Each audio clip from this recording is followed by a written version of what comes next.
Be looking at CPCTC, okay? And what this stands for, you're going to see a lot of it, okay, especially in proven. What this stands for is congruent parts of congruent triangles are congruent. Seems to be a lot of congruence. Congruence parts of congruent triangles are congruent. Okay. Before we move any further, well, let's take a look at what does the word congruent mean. So congruent. All right, take a sheet of paper, fold it in half, just so that you can have a line. All right. Congruent simply means that the sides and angles are exactly, in capital letters, the same, capital letters. The sides and the angles are exactly the same. Sides and angles are exactly the same. If you can't show me that the sides and the angles are exactly the same, you can't tell me that it's congruent, okay? So if there's something missing and you don't know, you cannot assume it. I don't care how equal it looks. If it's missing, you cannot assume it. All right, so let's take a look at an example.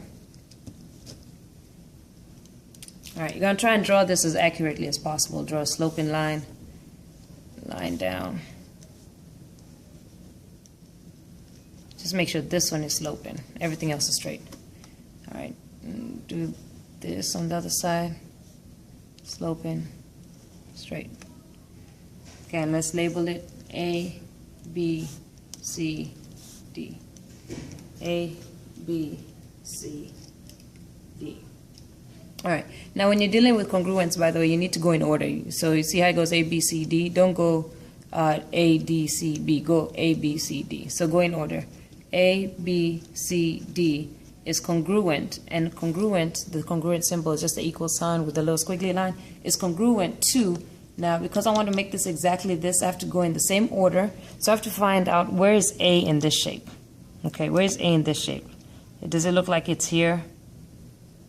Or look at this, from A to B. How do you get from A to B? It's a slope, right? So it's not this, it's not that, it's not this. It starts from the bottom, so this is going to be equivalent of A, and we're going to name this E. And we're going to go in order, so EF. So from AB goes upwards, so EF. Then BC goes down, so F, E, F, G, and then H. So not triangle. The figure ABCD is congruent to, and in the same order, E, F, G, H. So what that's saying is A goes with E, B goes with F, C goes with G, D goes with H. So A goes with E, B goes with F, C goes with G, D goes with H. Perfect. Which means when you come to answer a question, if they tell you that these two are congruent and they ask you, hey, what's angle A congruent to? So which one is angle A here in this figure? So you can do it two ways. You can look at the picture. Here's angle A, and that angle is the same as this angle here. Okay? Or you could, because you already did that when you wrote this in order, A is the same as E. So A is the same as angle E. Okay, if they gave you another question, let's say the line DC is congruent to what line on this one? DC, so you're going to go from D to C. So that means on this one you go in the same order. So you start at the end, H, G.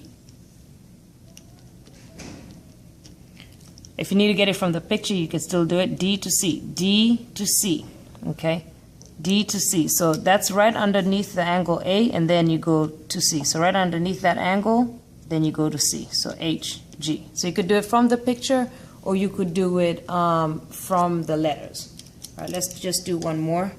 Angle F is congruent to what? Angle B.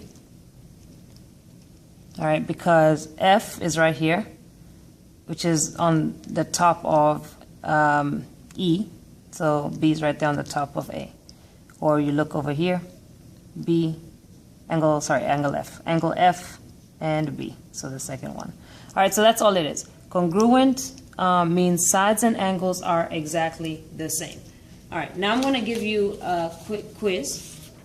Okay, but before I release you to do the quiz, I'm going to take a couple of